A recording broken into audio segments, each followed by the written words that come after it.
Hello, here we are.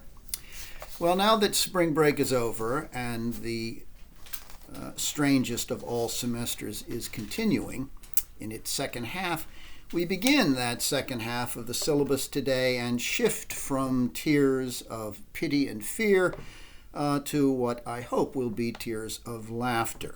I say I hope so because certainly we could all use some levity at this dark, fraught time. This is why I have enlisted the aid of our wonderful border collie, Jinx, whose favorite word is a commodity very hard to acquire these days. That word is toilet paper.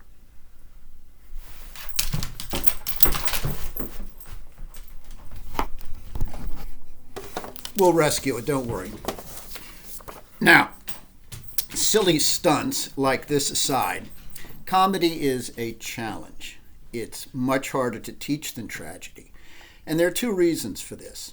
First, comedy is much more subjective. What one individual finds funny, another finds offensive. And this subjectivity of response is particularly evident today when transgressive comedians like Dave Chappelle or Louis C.K. polarize audiences. But really, from the time of the ancient Greeks, where we'll be starting today, comedy has divided audiences because some of the greatest dramatic comedies are satirical. The target of satire, of course, not only finds no humor in such works, but often responds to them with outrage and censorship. Now, tragedy doesn't divide audiences that way. Few people would deny that Oedipus or King Lear or Phaedra or Wojciech fail to move us to pity and fear, as Aristotle had described it.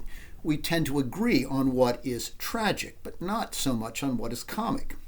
Now, the second challenge, I think then, apart from the subjectivity of comedy, the second challenge in reading and watching and teaching comedy is that in order to understand the jokes or the puns at work in texts from another historical epoch, that requires background information and oftentimes explanation. And when one has to explain why something is funny in order to appreciate it, well, the moment of laughter, the moment of comic discharge has already passed. It's too late. If, for example, one doesn't know that while you're reading a Shakespeare comedy, when he uses the word die very often, he means it as a double entendre for sex, then when you encounter that word, you're not going to get the double meaning and you're not going to get the humor. And learning later on, say, that this is the case, doesn't make you laugh because the comic sense, no matter what it produces, requires spontaneity. We don't chuckle, that is to say, after the fact, when we finally get it. No. Now, all I can ask of you, given these challenges, is that you read the 7 comedies that I've assigned as open-mindedly as possible, and that you try to enter into whatever comic spirit the dramatist is invoking. Okay. Well, before turning to Aristophanes' Lysistrata, it might be useful to sketch some of the different subclassifications of comic drama, because they differ radically from one another. First, there is satire.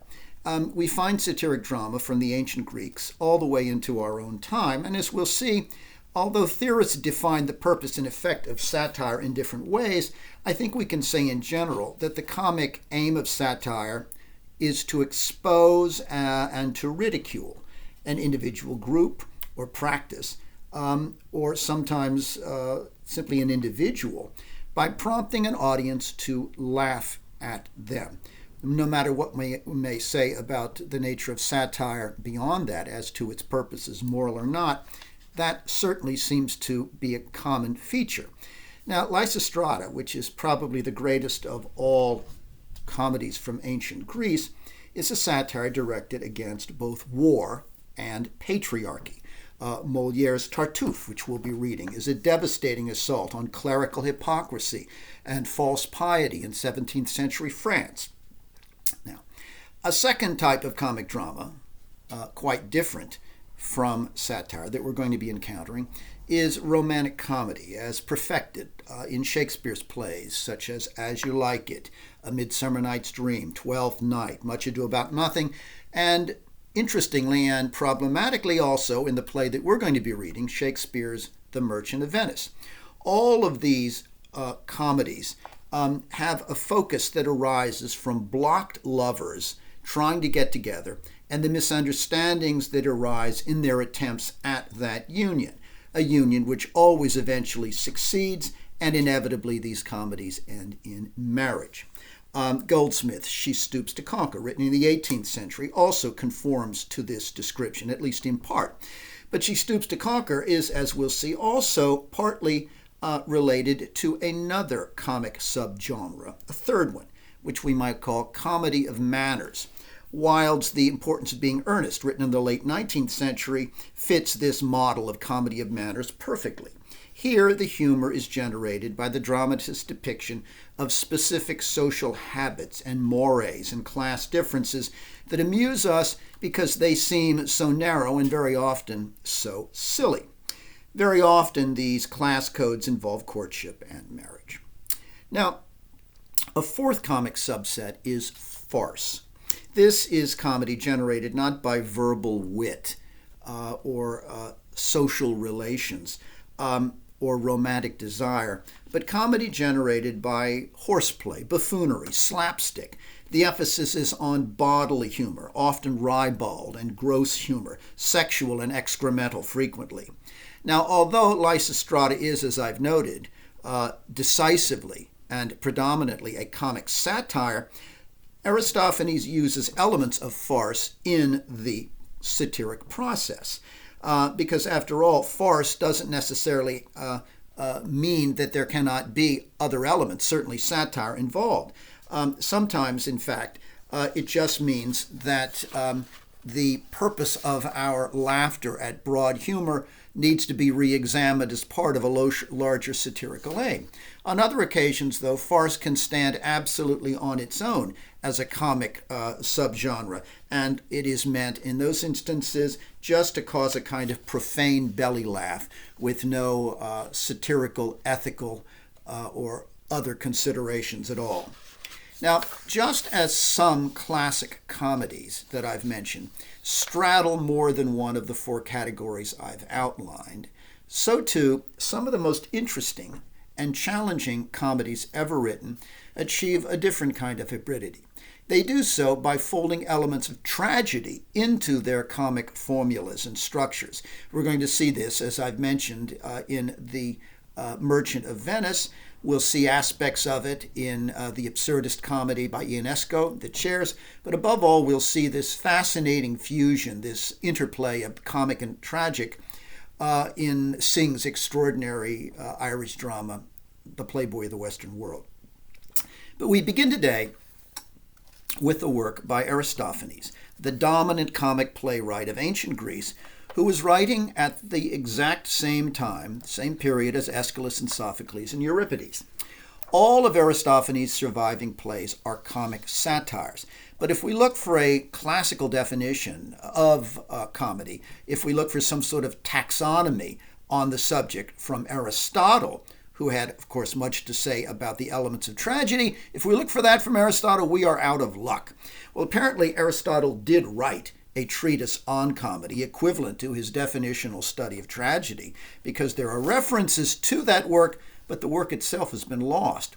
And as a result, we get only hints and fragmentary thoughts about comedy from Aristotle in passing as he discusses other art forms in different parts of his corpus.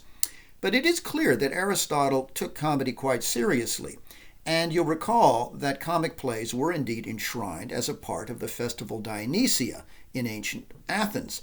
Indeed, comedies followed each of the tragic trilogies that were staged. Now, what little we have of Aristotle's thoughts about comedy is intriguing, particularly his observation that only man is capable of laughter, not animals, no lower form. It's entirely sui generis to human beings. Well, in the absence of Aristotle's codification of comedy, then, we have to look to the ancient comedies themselves in trying to understand their norms and their rules and their purposes. In Aristophanes' case, it's clear that all of his plays are satirical attempts, or satirical assaults, on contemporary subjects.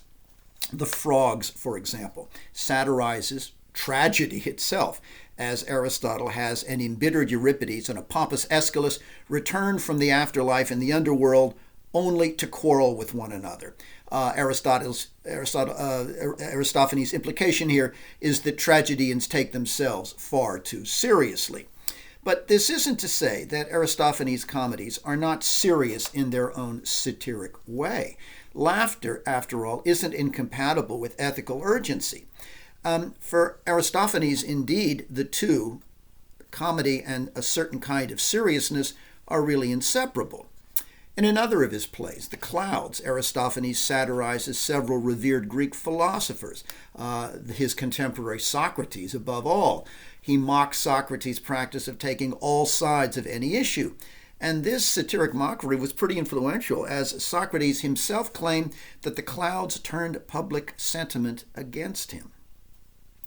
Aristophanes also wrote send-ups of the Greek legal system and the Athenian politics of his time. But his favorite subject, to which he devoted 3 different plays, was the absurdity of war. And the most famous of these plays, and probably literature's first great anti-war play, is Lysistrata, a satire that has never lost its relevance as an anti-war play over 2,500 years. The specific war in question in the play is the Peloponnesian War that went on for 25 years and that pitted Athens, the center of ancient Greek culture, against its militaristic rival city-state Sparta. But both of these powerful states had alliances with other city-states, as well as having colonial territories beyond the Peloponnesian Peninsula in southern Greece. And it was indeed in these colonial areas, Sicily in particular, that the two regional powers, Athens and Sparta, were vying. And because of this set of alliances and colonial enterprises, the Peloponnesian War, like World War I, which began as a fight between two powerful enemies, soon drew all of Greece into its vortex. One of the low points of the war for Aristophanes' home state of Athens was the notorious Sicilian campaign of 1415 BC. Athens sent an expeditionary force to that island and was routed there by the Spartans, killing thousands of Athenian citizens living in Sicily. This was 3 years before Lysistrata was written and produced, but Aristophanes refers to it in the play, looking back, and he presents this campaign as symptomatic of the senseless waste of war. By the time the Peloponnesian War ended, 7 years after Lysistrata in 1405 BC, Athens was totally defeated, a loss that brought with it an end to the golden age of Greece that was centered in Athens. The city-state celebrated democratic republic fell under the control of a Spartan oligarchy, and Aristophanes' play, written and produced in 1411 BC, was unheeded in its plea to end the war, obviously, because the war continued and ended catastrophically for Athens. In failing to stop the fighting, Athens paid a fatal price, one that effectively not only ended the democracy there, but also put an end to the performance of dramatic literature on stage at the festival that had been going on for centuries. Lysistrata is primarily, then, as I've noted, an anti-war satire, but it enlists, as I've also noted, farcical elements. It's filled with bawdiness and sexual humor, both verbal and visual. And in this last respect, you need to bear in mind that all of the male characters in the play are wearing togas. But the slapstick humor of, say, a chorus of women dousing a bunch of cantankerous old men with water shouldn't keep us from recognizing the moral intention of the play as a commonsensical and humane plea for peace. Now, as Lysistrata says, what we want is not bolts and bars and locks on the citadel, on our bodies, or anywhere else. What we want is common sense. Okay. With that, we turn to the play, bearing in mind two notable departures from the conventions of Greek tragedy.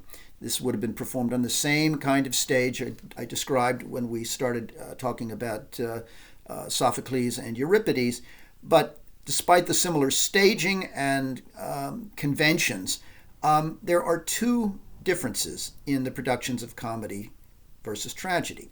First of all, unlike tragedies, we don't have here the unities of time and space. Okay, that is to say, the time of the audience is not the same as the time of the characters on stage, nor is the location consistent. What we find in the course of Lysistrata is that several days pass and also locations change. Okay, indeed, there are 3 different sites of action in the play. The second change from tragedy or difference is that the chorus in Greek comedy doesn't just report on the action and respond to the characters, as we've seen in the Greek tragedies we've read. Rather, in Aristophanes' comedies, these bodies of individuals who constitute a single voice and a single character, they also actually perform actions, as, for example, the comic water dousing that I've mentioned of one chorus by another. Well, here's the situation and the premise at the start of Lysistrata. After years of fruitless war, an Athenian woman by that name, Lysistrata, has organized a coalition of women from all over Greece, from all of the other city-states involved in the fighting, with the aim of ending that conflict. Lysistrata's strategy is twofold. First, she wants to take over, and succeeds in doing so, the citadel on the Acropolis. The Acropolis, you'll remember, is the central hill in Athens that looks down on everything else, and it is there that the governmental headquarters are established, and in particular, it is on the Acropolis, in the citadel, that the treasury is housed. And that's crucial to take over that treasury because the treasury funds the war effort. Lysistrata herself explains this strategy early in the play when she says, "This very day the Acropolis will be in our hands. That is the task assigned to the older women, while we here in council, they are going under the pretense of offering sacrifice, and they will seize the citadel." Okay. Now, the second more comical strategy, and the more famous one, is to get women from all over Greece to deny sex to their husbands and lovers until, as Lysistrata insists, those husbands and lovers make peace. The hope is that the sexual desire that builds up in these men and their frustration will bring them to their senses, and they will, under that coercion, establish peace. The women of Greece are then aggrieved on several grounds that explain why Lysistrata, with their support, has been moved to these extraordinary actions. First of all, the women not only see the war as foolish, but they are disadvantaged by it because it deprives them of their men, of their home life, and of their own satisfaction in their own beds. In addition, some of the men, of course, who go off to war, the husbands and sons and brothers and lovers, are killed and don't return at all. Now, Lampito and Lysistrata summarize these grievances early in the play as they talk about what women have to put up with.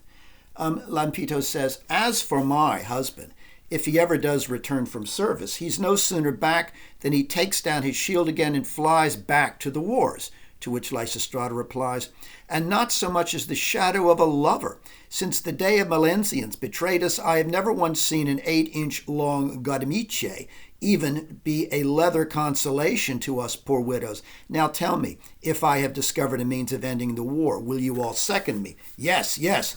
O sister women, then, if we will compel our husbands to make peace, we must refrain from the male altogether." Now, note that Lysistrata notes that when men are away at war, 8 long godemiches, which is to say leather dildos, are not sufficient substitutes.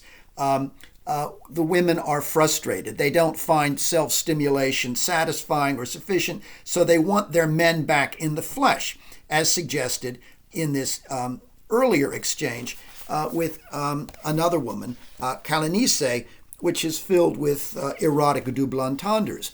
Calanice asks Lysistrata, "And why do you summon us, dear Lysistrata? What is it all about?"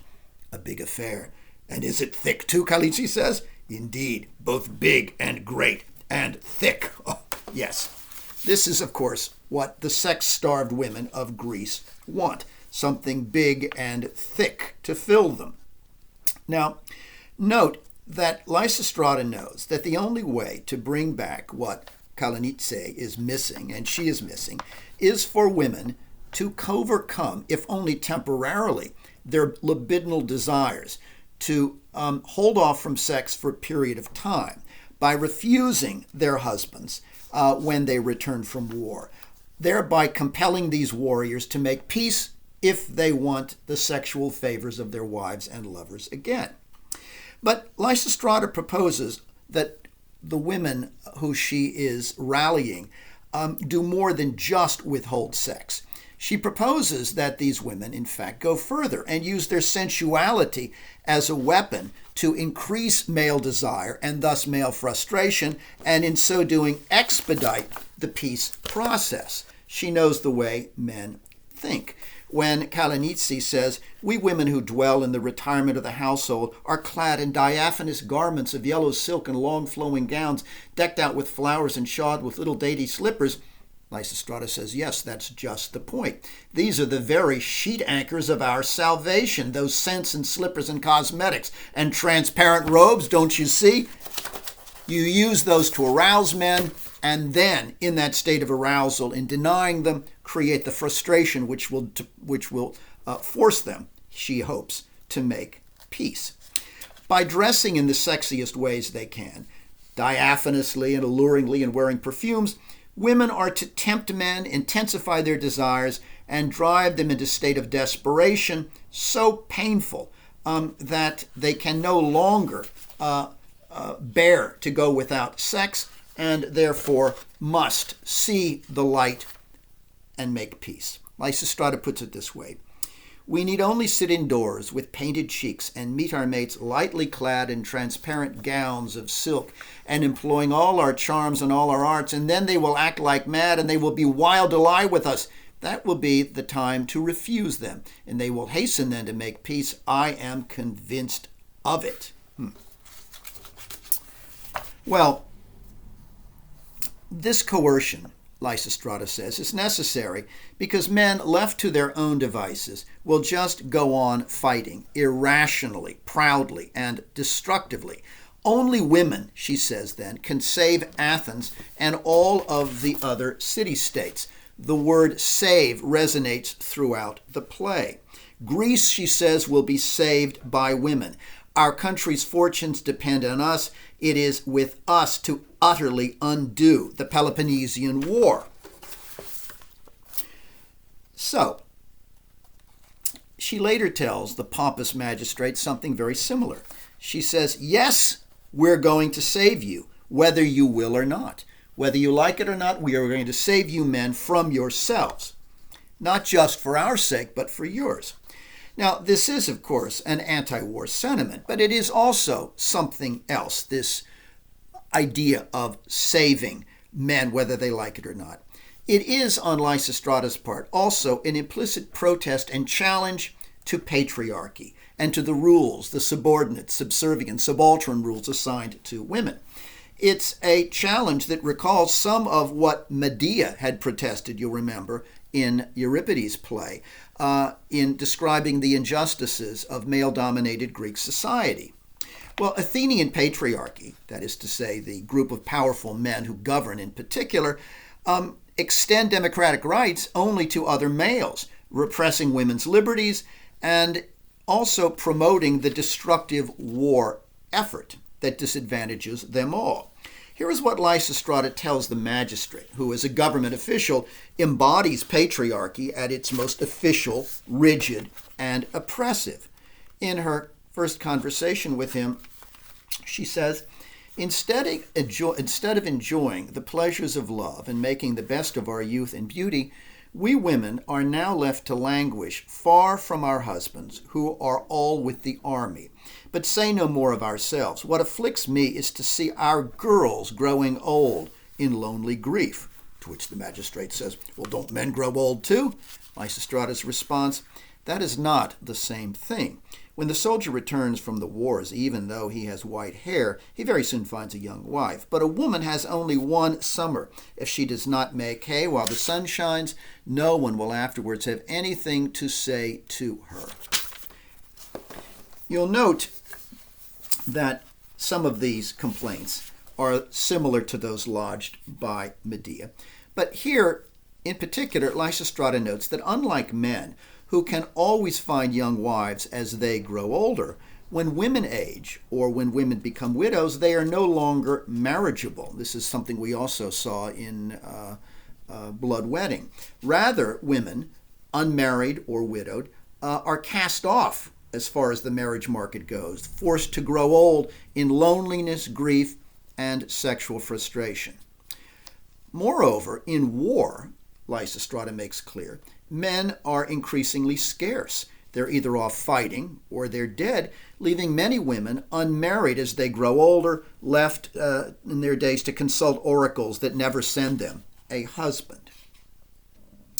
Now, by putting an end to the war then, Lysistrata wants to save women from some of these injustices that they suffer by saving young men from dying so as to keep the marriage market viable, since that seems to be the only thing that women are allowed to do other than very lowly domestic service, to marry and keep a household. But ultimately, Lysistrata wants to save something even greater than the men of Greece and the women of Greece. What she wants to save is essentially the culture of Athens and ultimately to save Greece itself. The entire civilization, which has been tearing itself at the time the play opens, tearing itself to pieces in this war for 20 years, even though the opponents in this war and all of these different city-states share a common language and worship the same gods. Lysistrata's name in the Greek means loosening the army, and this is, of course, what she wants to do, to loosen, essentially to disband the army, for all of the reasons that I've noted, to put an end to the fighting. Yet, ending the fighting involves, ironically, a certain kind of combat or fighting itself, a comic version, however, of combat, as Lysistrata's angry females overturn established gender roles and repeatedly assault and scatter men, like the magistrate's officers who attempt to break up their solidarity and manifestly fail when we are told, Lysistrata says, "Forward, my gallant companions, march forth, ye female vendors of grain and eggs, garlic and vegetables, keeper of taverns and bakeries, wrench and strike and tear, come to a torrent of invective and insult. They beat the officers. Enough, enough, now retire. Never rob the vanquished." The women that Lysistrata is urging on here have been consigned by patriarchy to the lowly tasks that Lysistrata describes, to selling vegetables and domestic service and being barmaids. That seems to be the limit of their possibilities. Well, throughout the comedy, Aristophanes plays on certain comic gender, sexual, and ethnic stereotypes. And I mention this because it's axiomatic, I think, that characters in comedy are always, to some extent, stereotypical, typical of others rather than highly individualized. And that's because in comedy, you cannot really have psychological depth and psychological complexity, because those things would engender the sympathetic identification with characters that define tragedy. We don't laugh at Hamlet. We don't laugh at Macbeth.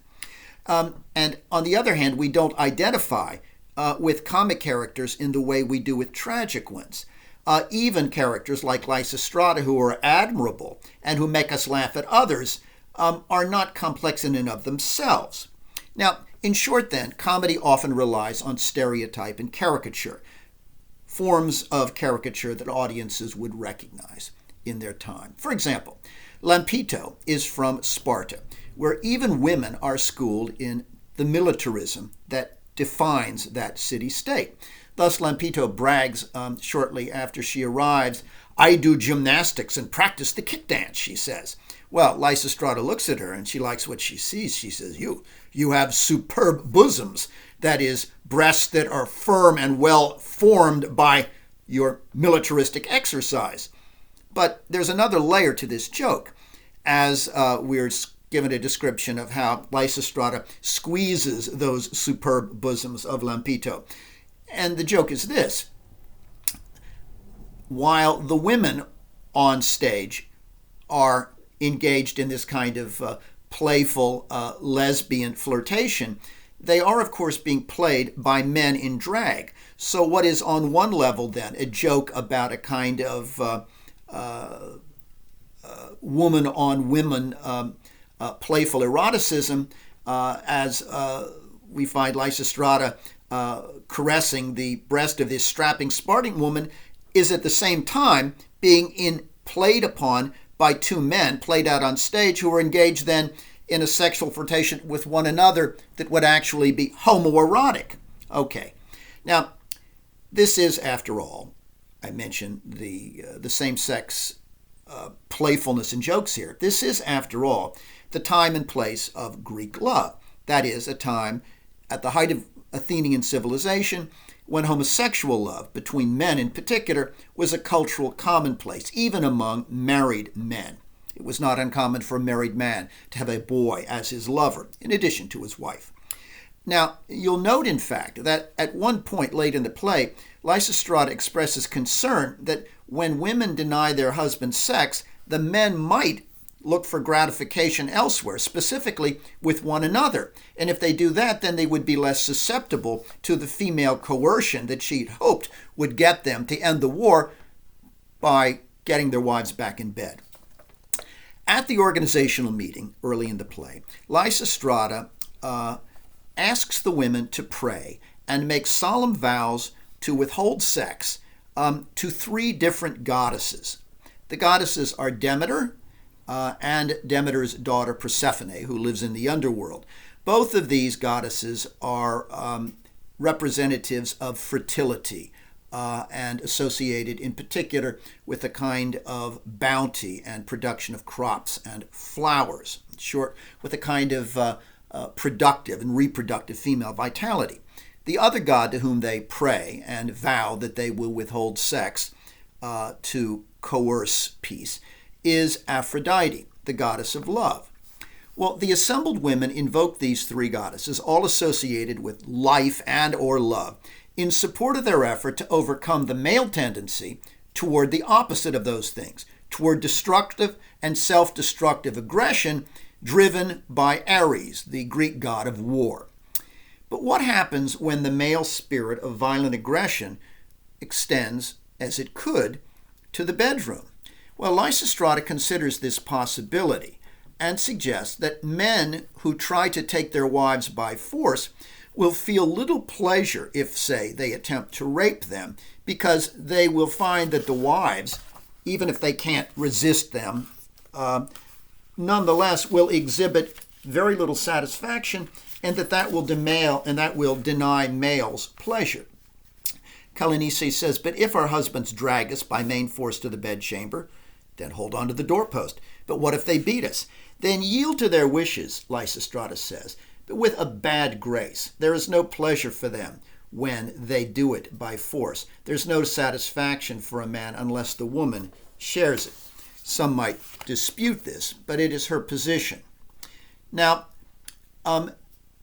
this gathering of women becomes part of a solidarity that leads to their solemn vow to the goddesses that they will withhold themselves from their husbands as they chant, I will live at home in perfect chastity. I will live at home in perfect chastity.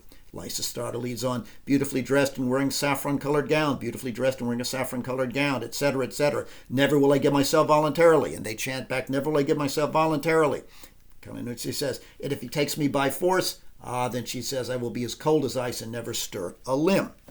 Well, while Aristophanes' satirical assaults on war and patriarchy are unmistakable, the comedy that generates those assaults and that satire is more than merely verbal, because up until now I've been talking about the verbal texture of the play's satire.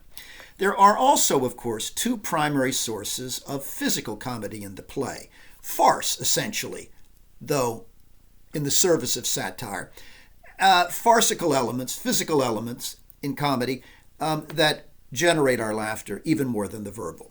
And they both come at the expense of men, this physical humor. And they, as we shall see, both lead to male humiliation. The first is the war between the chorus of women and the chorus of old men, who we see carrying tapers up the Acropolis to try to retake the citadel. This is, of course, this encounter, a parody of war itself, which is now reduced to a ludicrous battle of the sexes, albeit a one-sided one. A battle in which the proud, bombastic old men lose in a humiliating fashion. Strindberg's captain, of course, wouldn't find this defeat funny, but Aristophanes' viewer, even male viewer, is expected to do so. But it is certainly true, if you think of it, that Aristophanes was taking a significant risk in this provocation of showing an embarrassing male defeat, a laughable male defeat, because after all, his audience in the Dionysian theater would have been composed exclusively of men, members of the patriarchy. The second source of physical humor, and the one that you really can't miss if you see the play staged, is one that we must bear in mind when we think of the dress on stage. Okay? These men, of course, are wearing togas. And they are so sexually frustrated toward the end of the play that when they enter, we see that they have been walking around with enormous erections pushing out from under these togas. These erections, this tumescence, is painful. And indeed, it is a phenomenon that more than one of them describes as being almost unbearable. But let's start with the chorus of old men going up the Acropolis. Aristophanes makes it clear that these old coots are, in fact, too aged to enjoy women sexually the way younger, more virile men can. And so in their impotence, they have bitterly turned against what they can't have. That is to say, they've turned against females. But they're so sexually insecure in their old age that they are also threatened by women. Their aim as they climb the hill, panting with their lighted tapers, is to smoke the usurping women out of the citadel, to show them their boss. Well, the blazing sticks that they carry, of course, are substitutes for the bodily sticks, as you were, phallic sticks of these men, where the flame has seemingly gone out quite some time ago. As these old guys huff and puff up the hill, they alternate between misogynistic attacks on the females up there, complaints about how difficult it is to climb, and self-aggrandizing boasts about how they're going to rout those women once they finally get to the top of the hill. This in itself is comic even before they arrive. The chorus says of old men, let's lay our faggots all about the citadel, and on the blazing pile burn our hands from those vile conspiratuses, one and all, and Lacon's wife Lysistrata, first and foremost, let's burn her. These women, these enemies of Euripides and all the gods, shall I do nothing to hinder their inordinate insolence? Let us let them tear down my trophies at Marathon. But look ye, to finish our tiresome climb, we have only this last step to mount. Phew! Oh, this is hard. And if they don't answer our summons when we get up there by pulling back the bolts, then we'll set fire to the woodwork, and the smoke 'em, we'll choke 'em, we'll smoke 'em out, ye gods, we'll smoke 'em. All right. Now, when they arrive, of course, the two armies exchange ridiculous taunts and threats, as armies are wont to do before the battle ensues.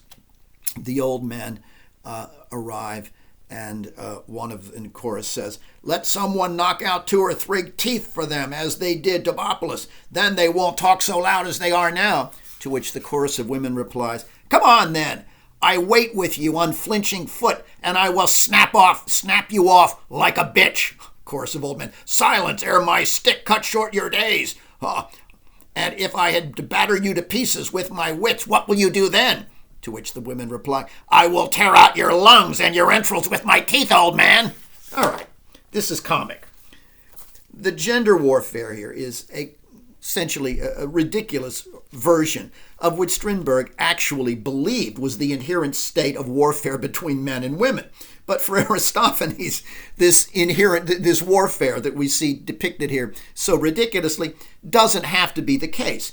For Aristophanes, unlike Strindberg, gender warfare isn't natural, and it certainly isn't inevitable. There can be reconciliation between men and women, just as there can be in this play reconciliation among the warring city-states. There can be peace between city-states and men and women. But in order for this to happen, men need to be coerced, and they need to be taught a lesson, and they need to be embarrassed in order to realize the deleterious effect warfare is having on society. When the chorus of women who have taken over the citadel easily douse these old coots with water and put out their tapers, the opposite of fire, the opposite element, the women also verbally attack and essentially verbally castrate these already largely impotent old men. The women are really, in assaulting these men, assaulting patriarchy itself, so full of privilege like these old men, and yet so misguided and ultimately, in certain ways, when it comes to reason and common sense, so weak. The old men, of course, say, burn off their hair, burn off the hair, to which the chorus of women, water, do your office. The women pitch the water in their water pots over the old men, to which the old men say, oh dear, oh dear, oh dear. Ha, was it hot? Great God, hot, enough, enough, enough. They give in very easily. It doesn't take much to defeat them. A little bit later, they complain to the magistrate. They abused and insulted us, those women did. They soused us with the water in their water pots and have left us wringing out our clothes for all the world as if we had bepissed ourselves. Well, already impotent before this sexually, these gray beards are now reduced to abject humiliation by the women, ladies, if you will, who refuse to act like ladies, something these old men have never seen before.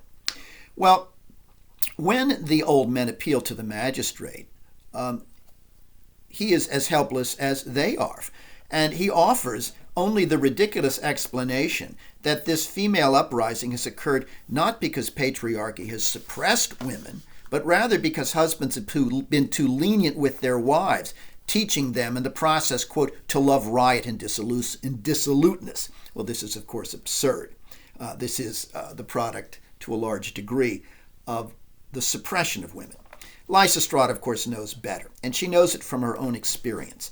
And it's clear that her experience with her own repressive husband has propelled her challenge to patriarchy at large, as well as her challenge to war.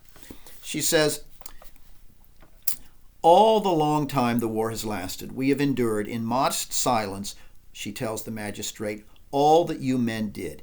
We never allowed ourselves before this to open our lips.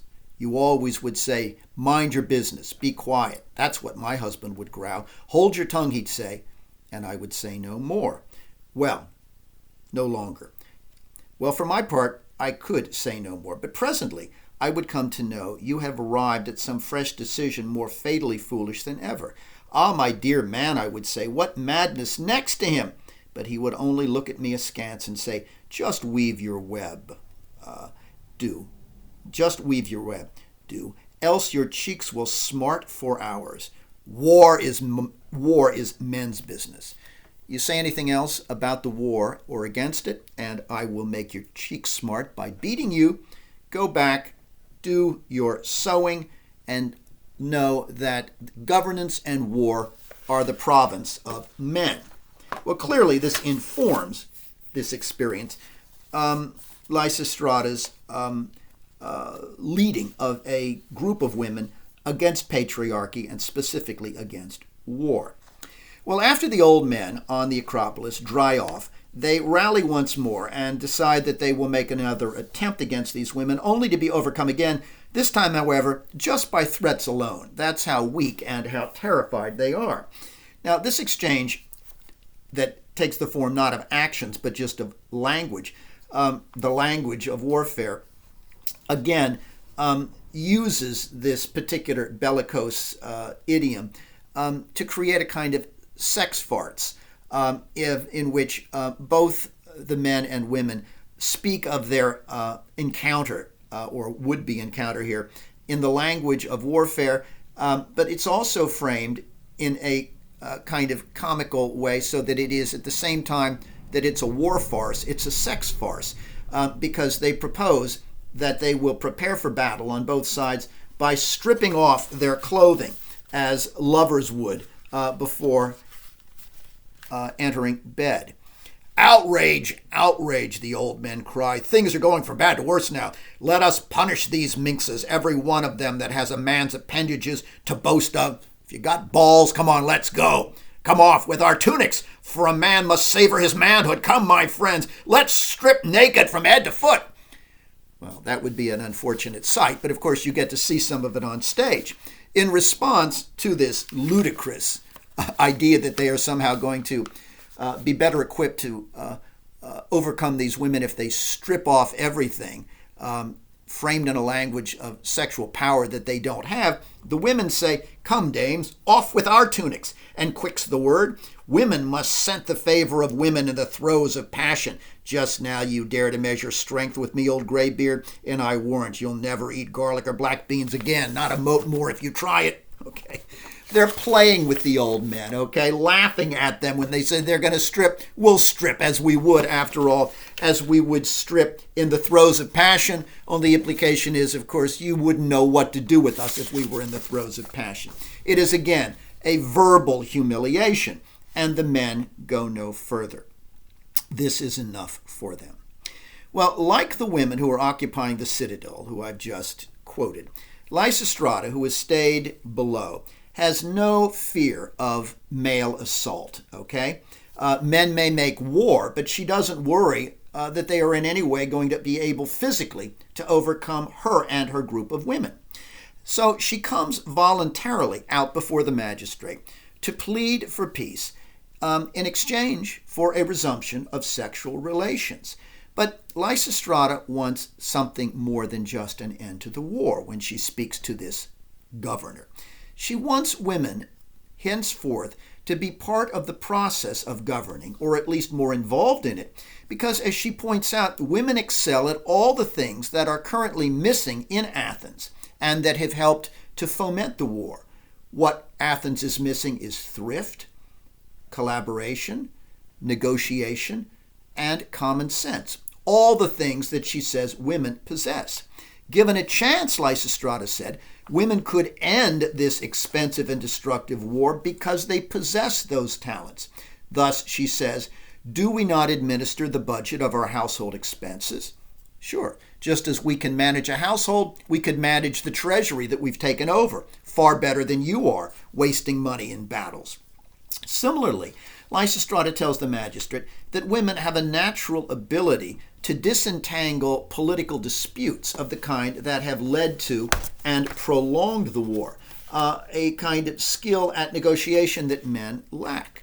She says, when we are winding thread and it is tangled, we women pass the spool across and through the skein, now this way, now that way. Even so, to finish off the war, we shall send emissaries hither and thither and everywhere to disentangle matters. It is only, if only you men had common sense as we do, you would always do in politics the same as we women do with our yarn. But the point is that men lack negotiating skills, lack common sense, or are blinded by pride so that they cannot act on it, and certainly seem in no way to be capable of the kinds of thrift and collaboration and compromise that women are.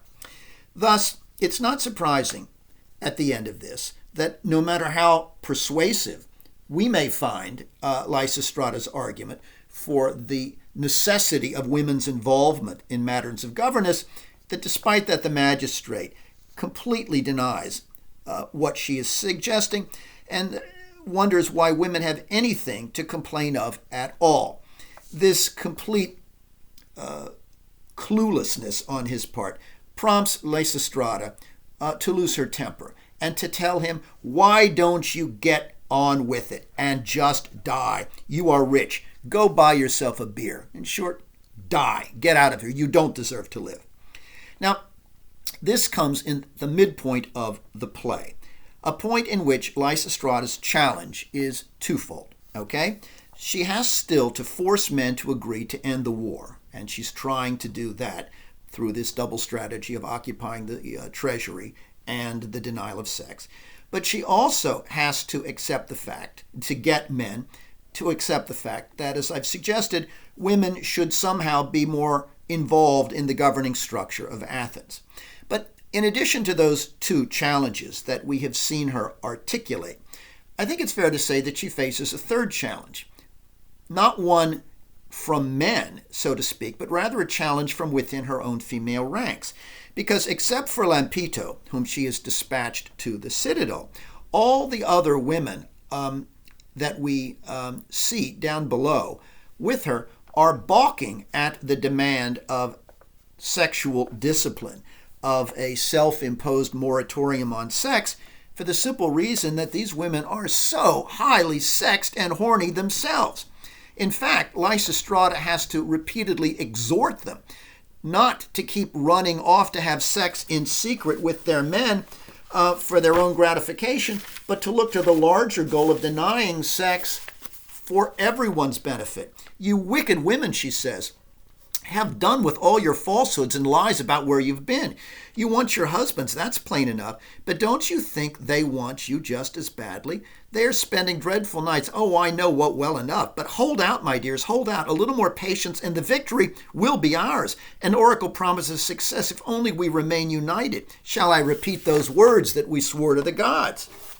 Well, it is a challenge to get these women to rein in their own libidos.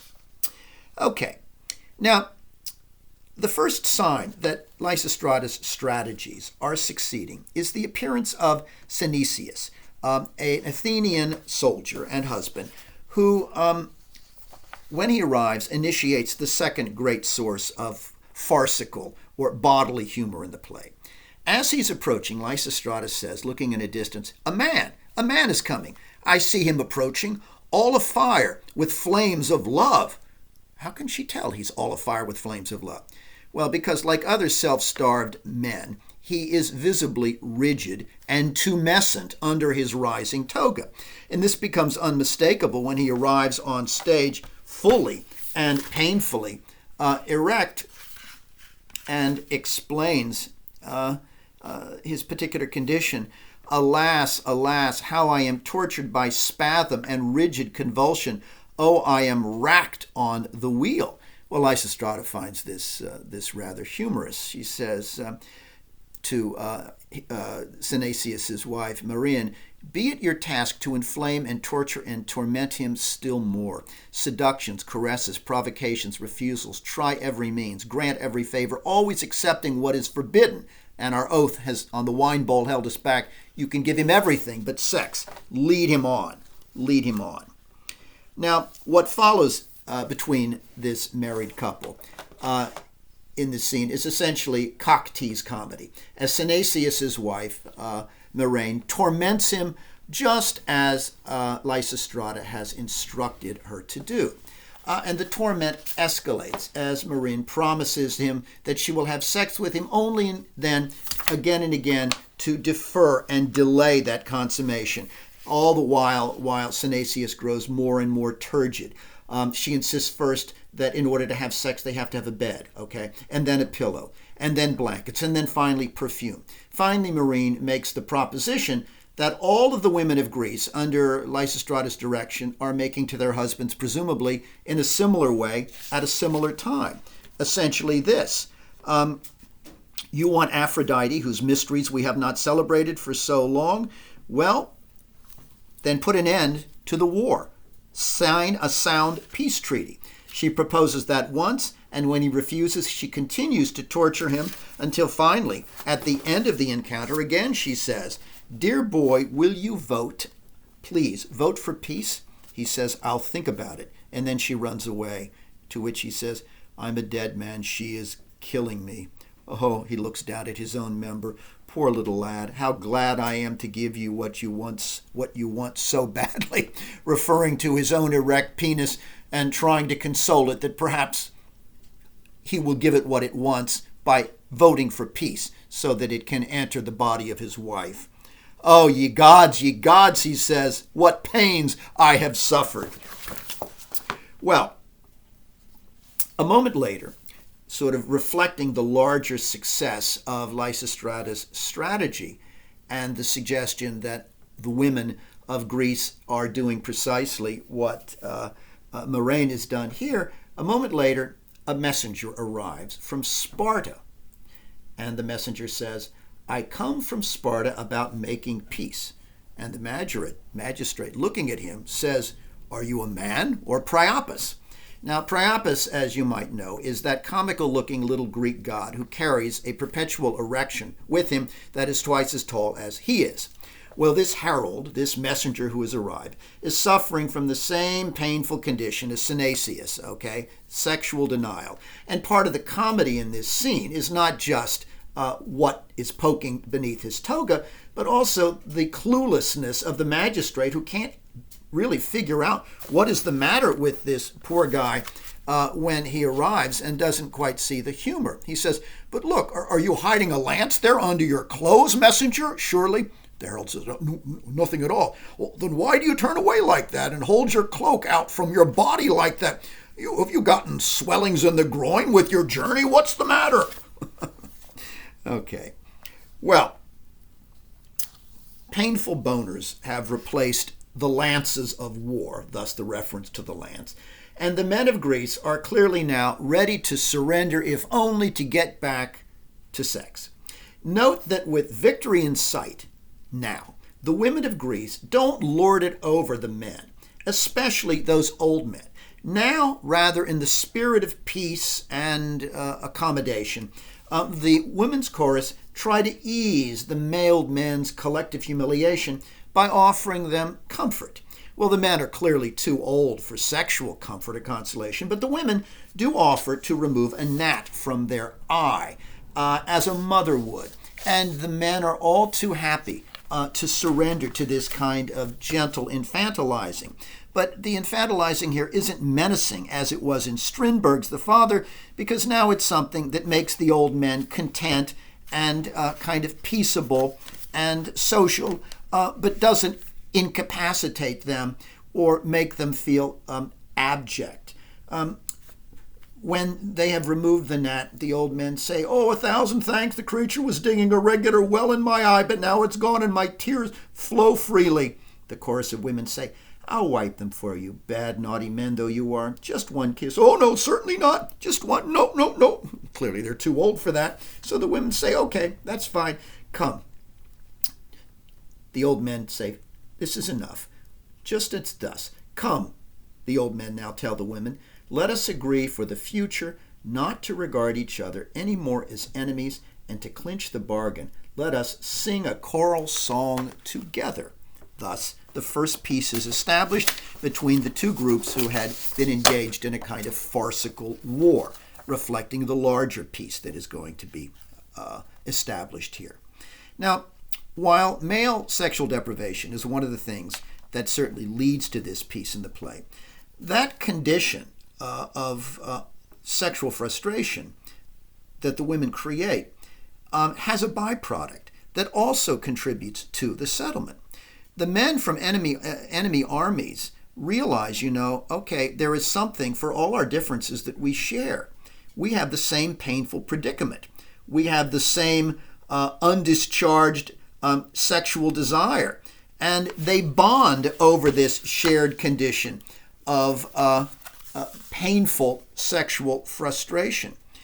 An Athenian says, oh, what a terrible state we are in. Greetings to you, Laconian fellow sufferers, the Spartans, to which he says, well, we're in this together. We have come to treat for peace. To which the Athenian says, well said, we are of the same mind. They're of the same mind because they're of the same body, so to speak. Now, Lysistrata sees this peacemaking, and at this point voices her central ethical plea against war. It's one thing to suggest you shouldn't fight or we won't have sex with you, and you shouldn't fight because, after all, you are leaving your wives and children behind. But there is a broader moral vision that she has undergirding that. She says to these men of different sides, "You celebrate before the same altars common to all Greeks, yet you go cutting each other's throats and sacking Greek cities." Don't you see, in short, you have so much more in common than you have that divides you. Bound by such mutual ties of kindness, language, culture, the gods, how can you bear to be at war? Stop, stay the hateful strife, be reconciled. What hinders you? Well, war, she makes clear, is ultimately divisive and self-destructive. It doesn't just destroy the enemy, it's deleterious and ultimately self-defeating as well, because the individuals that we are fighting against are those who should be our allies, given all we have in common. Now, what Lysistrata wants is clearly more than just a temporary peace based on sexual frustration. The speech that I just quoted suggests that what she wants is not just a peace rooted in sexual denial, but a lasting peace accord based on the moral wisdom that she has communicated, which is that you share a language, you share the gods, you share a culture, just as you now share a painful state of erection. There should be no more wars with that at stake. As symbolic of the peace accord that is forged through Lysistrata by the two armies, the play ends with members of both the Athenian and Spartan armies, and both men and women, feasting and dancing in anticipation of another kind of coming together that is clearly going to follow after so much delay at home. That is to say, sexual love, which will follow this dancing and this feasting and will be the seal of human harmony. Lysistrata suggests this to the gathering. She says, "At table you will exchange oaths and pledges, and then each man will go home with his wife." This is what they have all wanted. But before they depart, the dance itself, which we see on stage, is the visible expression of that peaceful harmony in the home and in Greece itself. And within this patterned, harmonious dance that reflects the larger piece, we see the chorus of old men now dancing, not just singing, but dancing with the chorus of women that they had fought and been defeated by. Dancing with those women just as the Athenians and the Spartans danced together, just as men and wives danced together. All in anticipation of that domestic dance of love to follow. Thus, at the end of the play, Lysistrata says, "May husband live happily with wife and wife with husband. Dance, dance to celebrate our bliss, and let us be heedful to avoid like mistakes in the future." Again, it's not simply a brief or provisional peace she wants. She wants a moral wisdom imparted, a lesson learned about the common nature of what they share, not just Athenians and Spartans, but men and women as well, to put an end to war in the future. Well, despite this ending of peace and reconciliation between armies and genders, the fact is that prior to this, Lysistrata has been a play that is scathing and risky in its satire. Aristophanes pokes fun not just at warfare and not just at patriarchy, but at masculine pride, a pride and stubbornness that promotes war and imposes terrible suffering on the women that the men leave behind. Until next time,